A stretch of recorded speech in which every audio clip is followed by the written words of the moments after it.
He is a powerful machine. Like we say, he is the train. He is the Bison. Comes out to Essien!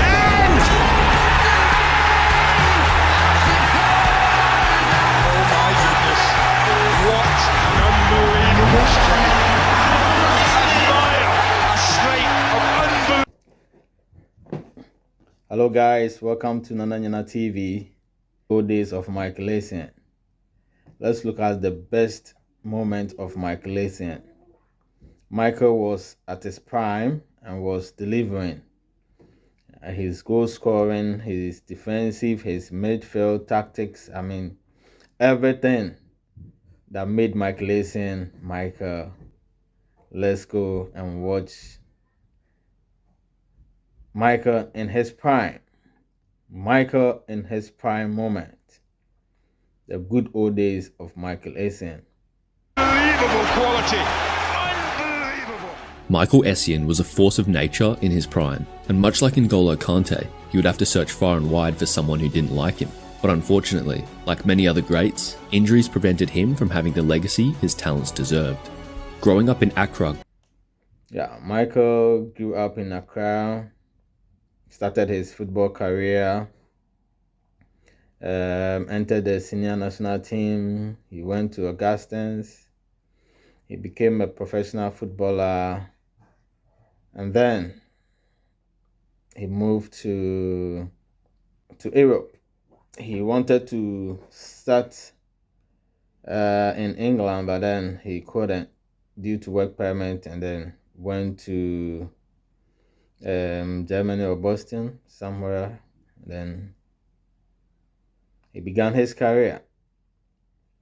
So Michael was in his prime, and let's watch the good moment.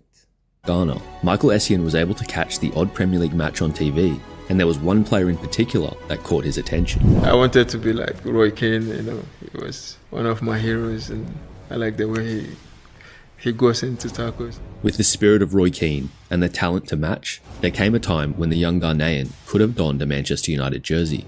After the World Cup under 17s in New Zealand, then I had the chance to go to Man U for trials. I was good and everything, but work permit let me down. I couldn't get one work permit to play in England, so I went to Bastia.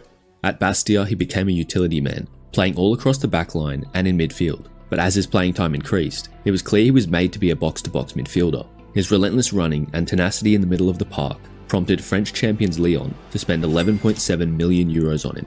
He excelled at Lyon alongside Brazilian playmaker Juninho, picking up 2 Ligue 1 titles. He was even named Ligue 1 Player of the Year in 2005 and finished 22nd in voting for the FIFA World Player of the Year. No surprise, the big clubs circled, but one man was desperate to get him. Despite coming off a Premier League title, Chelsea boss Jose Mourinho wasn't content with his midfield. With Frank Lampard as the sword and Claude Makelele as the shield, Essien was the perfect warrior to get the best out of both. So that was Michael Essien in his prime moment. He was on fire, Mourinho's son, and Mourinho went everywhere with him, using him massively as every coach will use a player. He gave him all the opportunities, and he really did well. As a player, he was ready for everything. He was ready to die for the fellow player, for the club, for the manager. 38 million euros was spent on him, a club record at the time. Straight into the team, he provided the power and tenacity that gave Chelsea the edge they needed to secure a successive league title. The success was the springboard for Essien's best years at Stamford Bridge, and the 2006-07 season was an even better year for Essien personally. A key factor in his success was his relationship with Jose Mourinho. He was not my player, he is my son. I'm his white daddy, and that's the feeling. He's more than a player for me.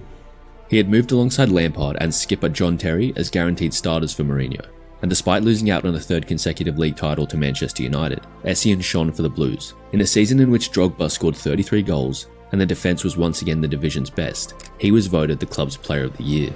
The player that I was just thinking then, to be fair, a player that played at a Premier League, a top Premier League side that probably didn't get the plaudits of the other, someone like an Essien at Chelsea, in that first 2 or 3 years, the sort of the impact he had on that team, just from his running ability, the energy from midfield, balancing off against obviously Frank, who was obviously going forward into the box. I thought Essien was a brilliant player in that first couple of years. Like Roy Keane, subtlety was not Essien's specialty, but that's not to say he was lacking in terms of technique. His crunch time heat seeker against Arsenal in 2006, and his left foot volley against Barcelona 3 years later are proof of that. Lampard looking to pull it back, and Essien! It's a fantastic start for Chelsea! The Chelsea and Mourinho project was on shaky ground, and following an uninspiring start to the following season, he was fired. But Essien continued to play his role as a foot soldier under Avram Grant.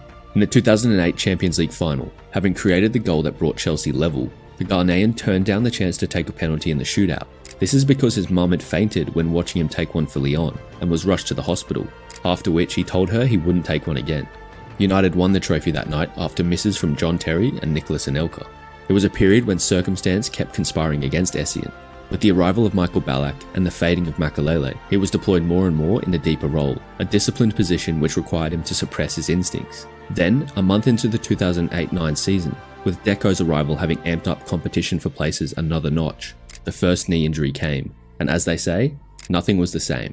His knees couldn't keep up with him, and the man referred to as the Bison, due to his physical presence, had his career decline earlier than it should have. In the end, he led his country to their first 2 World Cups.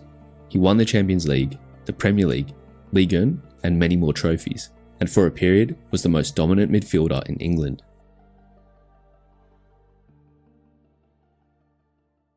So that was Michael for you. Now let's go look at Thomas Partey.